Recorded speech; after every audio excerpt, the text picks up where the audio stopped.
ಕನ್ನಡಿಗರಿಗೆ ನಮಸ್ಕಾರ. ನೀವು ನೋಡ್ತಾ ಇದ್ದೀರಿ ಬಿಬಿ ನ್ಯೂಸ್ ಕನ್ನಡ. ನಾನು ಅಕ್ಷತಾ ಕುಲಕರ್ಣಿ.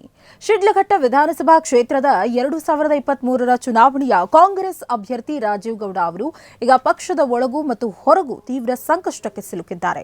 ಖಾಸಗಿ ಕಾರ್ಯಕ್ರಮವೊಂದರ ಬ್ಯಾನರ್ ತೆರವುಗೊಳಿಸಿದ ವಿಚಾರವಾಗಿ ಶಿಡ್ಲಘಟ್ಟ ಪುರಸಭೆ ಆಯುಕ್ತೆ ಅಮೃತಾ ಗೌಡ ಅವರೊಂದಿಗೆ ರಾಜೀವ್ ಗೌಡ ಅವರು ದೂರವಾಣಿಯಲ್ಲಿ ಅಸಭ್ಯವಾಗಿ ಮಾತನಾಡಿದ್ದಾರೆ ಎನ್ನಲಾದ ಆಡಿಯೋ ಮತ್ತು ವಿಡಿಯೋ ವೈರಲ್ ಆದ ಬೆನ್ನಲ್ಲೇ ಈ ವಿವಾದ ಸ್ಫೋಟಗೊಂಡಿದೆ.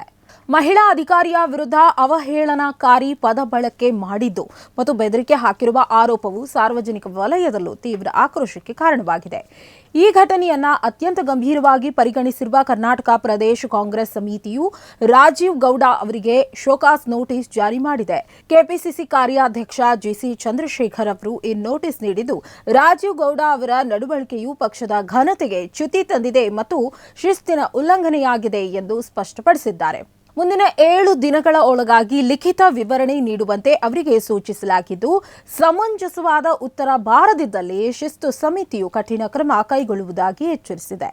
ಈ ವಿವಾದವು ಕೇವಲ ಪಕ್ಷದ ಆಂತರಿಕ ವಿಚಾರವಾಗಿ ಉಳಿಯದೆ ರಾಜಕೀಯ ಸಂಘರ್ಷಕ್ಕೂ ವೇದಿಕೆಯಾಗಿದೆ. ಮಹಿಳಾ ಅಧಿಕಾರಿಗೆ ಬೆದರಿಕೆ ಹಾಕಿದ ನಾಯಕನ ವರ್ತನೆಯನ್ನ ಖಂಡಿಸಿ ನಗರಸಭೆಯ ನೌಕರರು ಪ್ರತಿಭಟನೆ ನಡೆಸಿದ್ದು, ದೂರು ದಾಖಲಿಸಿ ಕ್ರಮ ಕೈಗೊಳ್ಳಬೇಕು ಎಂದು ಆಗ್ರಹಿಸಿದ್ದಾರೆ. ಇದೇ ಸಂದರ್ಭವನ್ನ ಬಳಸಿಕೊಂಡಿರುವ ಬಿಜೆಪಿ ರಾಜ್ಯ ಸರ್ಕಾರವು ಗೂಂಡಾ ರಾಜ್ಯವನ್ನ ಘೋಷಿಸುತ್ತಿದೆ ಎಂದು ಟೀಕಿಸಿದೆ.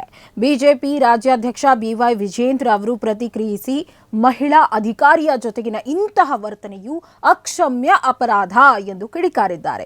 ಒಟ್ಟಾರೆಯಾಗಿ ಶಿಡ್ಲಘಟ್ಟದ ಈ ಘಟನೆಯು ಜಿಲ್ಲೆಯ ರಾಜಕೀಯ ವಲಯದಲ್ಲಿ ಸಂಚಲನ ಮೂಡಿಸಿದ್ದು, ರಾಜೀವ್ ಗೌಡ ನೀಡುವ ವಿವರಣೆಯ ಮೇಲೆ ಅವರ ರಾಜಕೀಯ ಭವಿಷ್ಯ ನಿರ್ಧಾರವಾಗಲಿದೆ. ಇದಾಗಿತ್ತು ಈ ಹೊತ್ತಿನ ಸುದ್ದಿ ವಿಶೇಷ. ಸಮಗ್ರ ಸುದ್ದಿಗಳಿಗಾಗಿ ಸದಾ ಗಮನಿಸಿ ಬಿಬಿ ನ್ಯೂಸ್ ಕನ್ನಡ. ಇದು ಕನ್ನಡಿಗರ ಪ್ರತಿಧ್ವನಿ.